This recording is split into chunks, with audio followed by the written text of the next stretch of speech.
Hello mga right person. So for today's video ko ay naglalakad riyan, lumabas ako ngayong hapon. Kasi nga, maghapon ako nakahiga at masama ang aking pakiramdam. Ako ay sinisipon, gawa siguro ng panahon at napakalakas ng ulan lagi, tsaka ng ulan.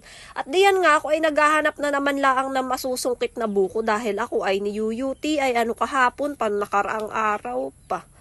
Kaya laang, titingnan ko din yung isang puno ng buko. Ako ay napakataas naman, paano kaya makukuha? Kaya bagayan sukitin na yan taas. Ay, na lang ako ng walang buko at ipapakita ko na lang sa inyo itong napakagandang tanawin dito sa bukid. Tuwing umaga, tanghali, hapon inyo nakikita natin ay sa ganda ng mga bundok. Ano kaya hikingin ko kaya iyan?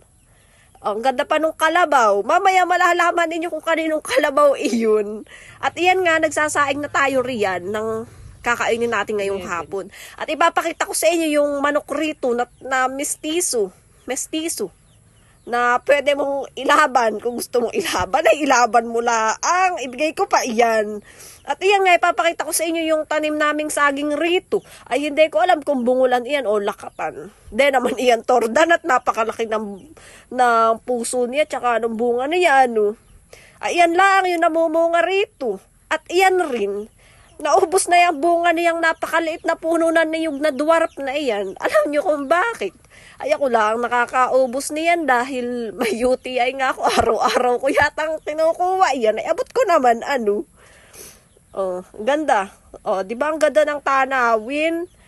Ayan pa yung isang puno. Nakita niyo wala nang kabunga-bunga. Ay ako lang nakaubos niyan. Siyempre, ako ay may UTI kaya kailangan ko ng buko. Titingnan pa ninyo.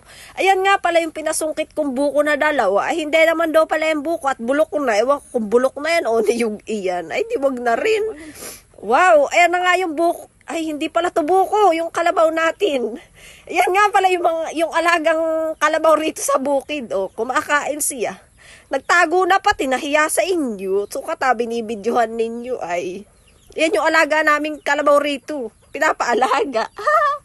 Tapos yan nga pala, yung lagi namin ginugulay rito sa bukid na gabi. Ay kaya lang, nung huli ako kumain niyan, ay uminom ako ng gamot sa kati. Alam niyo naman yung nagsisimula sa letter C.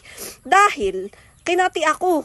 Nakita ninyo, bigla ako napapunta riyan. Dahil nadulas ako, di ko na naipakita. Ako, ay sakit na likod ko.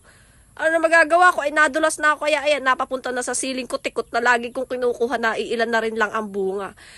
So, ayan, napakaganda pa rin natin kahit sinasakit, diba? Wow, napakaganda ng bukid, ng bundok, ng nature dito sa bukid. Ayan na naman makikita nyo yung parang sapa rito. So, bye-bye, love you all, thank you.